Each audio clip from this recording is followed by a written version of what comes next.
ओम श्री गणेशाय नमः। शिव पार्वती तथा उनकी बारात की विदाई।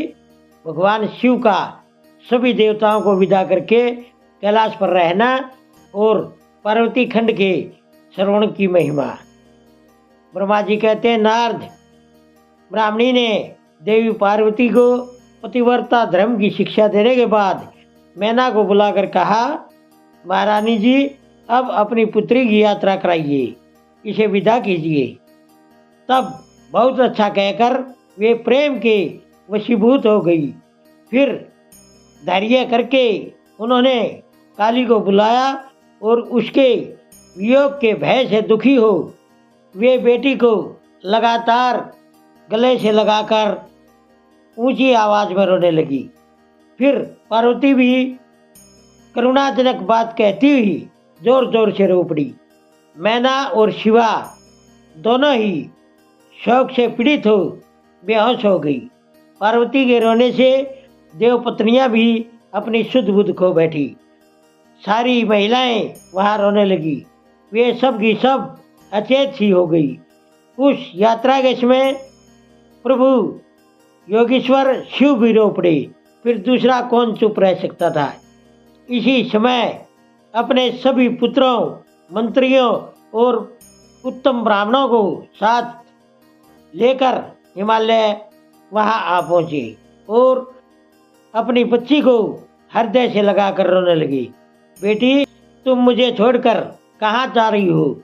ऐसा कहकर सारे जगत को सुना मानते हुए वे लगातार विलाप करने लगे।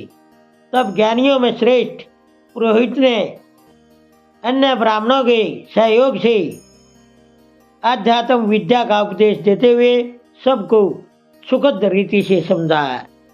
पार्वती ने भक्ति भाव से माता पिता तथा गुरु को नमस्कार किया।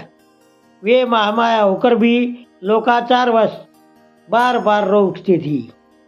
पार्वती के रोने से ही सब महिलाएं रोने लगती थी। माता मैना तो बहुत रोई, भौजाइयाँ भी रोने लगी। यही दशा भाइयों की थी। शिवा की माँ, भाभियाँ तथा अन्य युवतियाँ बार बार रोने लगी।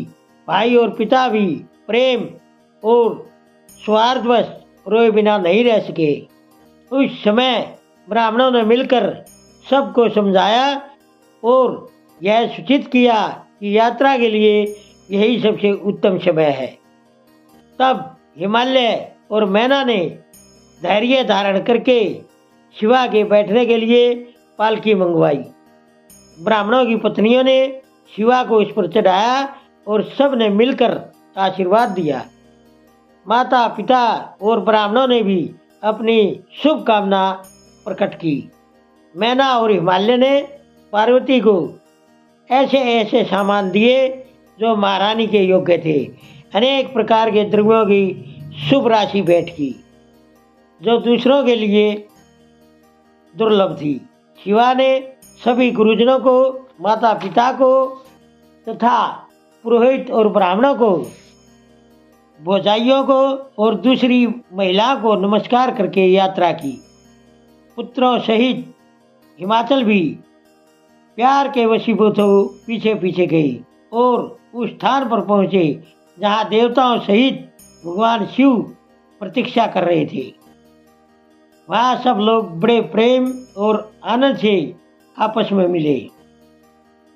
उन सब ने भगवान को नमस्कार किया और उनकी प्रशंसा करते हुए वे पुरी को लौट गए।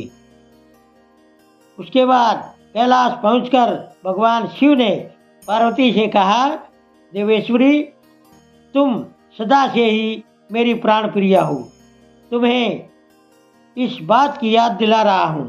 तुम्हें पिछले जन्म की बातों का स्मरण है। अतः मेरे और अपने संबंध का यदि तुम्हें स्मरण हो तो बताओ। अपने प्राणनाथ महेश्वर की आवाज सुनकर शंकर की प्रिया पार्वती मुस्कुराती हुई बोली, प्राणेश्वर, मुझे सब बातें याद हैं, किंतु इस समय आप चुप रहिए और इस अवसर के अनुरूप जो कार्य हो उसी को जल्दी पूर्ण कीजिए। ब्रह्मा जी कहते हैं, नारद, पार्वती के सैकड़ों सुधा धाराओं के समान मीठी वाणी को सुनकर लोकाचार परायण भगवान विश्वनाथ बड़े खुश हुए। उन्होंने बहुत सी सामग्रियां इकट्ठी करके नारायण आदि देवताओं को अनेक तरह की मनोहर भोज्य वस्तुएं खिलाई। इसी तरह अपने विवाह में पधारे हुए दूसरे लोगों को भी भगवान शंकर ने सुमधुर रस से युक्त अनेक प्रकार का अन्न भोजन कराया। भोजन करने के बाद उन सब देवताओं ने अनेक रत्नों से विभूषित अपनी स्त्रियों और सेवक गणों के साथ आकर प्रभु को नमस्कार किया।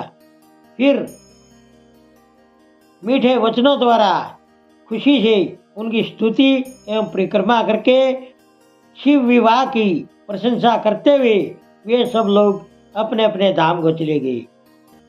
मुने साक्षात भगवान शिव ने लोकाचारवश भगवान विष्णु को और मुझको भी नमस्कार किया। ठीक उसी तरह जैसे वामन रूपधारी श्री हरि ने महर्षि कश्यप को नमस्कार किया था, तब मैंने और श्री विष्णु ने शिव को हृदय से लगाकर उनको आशीर्वाद दिया। उसके बाद श्री हरि ने उन्हें परब्रह्म परमात्मा मानकर उनकी स्तुति की। इसके बाद मेरे सहित भगवान विष्णु ने शिव से विदा ले शिवा और शिव को हाथ जोड़ उनके विवाह की प्रशंसा करते हुए अपने उत्तम धाम को गए। भगवान शिव भी पार्वती के साथ आनंद सहित विहार करते हुए अपने निवास कैलाश पर्वत पर रहने लगे। सभी शिवगणों को इस विवाह से बड़ा सुख मिला। वे अत्यंत भक्ति पूर्वक शिवा और शिव की आराधना करने लगे। इस प्रकार मैंने परम मंगलमय शिव विवाह का वर्णन किया। यह शोकनाशक, आनंददायक तथा धन और आयु की वृद्धि करने वाला है। जो पुरुष भगवान शिव और शिवा में मन लगाकर पवित्र हो रोजाना इस प्रसंग को सुनता अथवा दूसरों को सुनाता है, वह शिवलोक प्राप्त कर लेता है। यह अद्भुत आख्यान कहा गया जो मंगल का आवास स्थान है।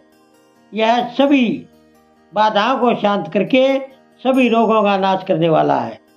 इसके द्वारा स्वर्ग, यश, आयु तथा पुत्र और पौत्रों की प्राप्ति होती है।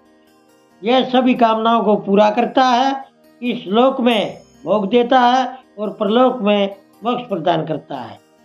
इस शुभ प्रसंग को सुनने से अपमृत्यु का शमन होता है और परम शांति की प्राप्ति होती है। यह सभी बुरे स्वप्नों का नाश तथा बुद्धि एवं विवेक आदि का साधक है। अपने शुभ की इच्छा रखने वाले लोगों को शिव संबंधी सभी उत्सवों में खुशी के साथ इसका पाठ करना चाहिए। यह भगवान शिव को संतोष प्रदान करने वाला है। विशेषतः देवता आदि की प्रतिष्ठा के समय तथा शिव संबंधी सभी कार्यों के प्रसंग में खुशी से इसका पाठ करना चाहिए अथवा पवित्र हो शिव पार्वती के इस कल्याणकारी चरित्र का श्रवण करना चाहिए। ऐसा करने से सभी कार्य सिद्ध होते हैं। यह सत्य है, सत्य है, इसमें कोई संशय नहीं है। रुद्र संहिता का पार्वती खंड संपूर्ण है। भगवान भोलेनाथ आपकी हर मनोकामना पूरी करे। ओम नमः शिवाय। दोस्तों, सभी तरह की धार्मिक वीडियो देखने के लिए बने रहिए हमारे YouTube चैनल धार्मिक वाणी पर। धन्यवाद।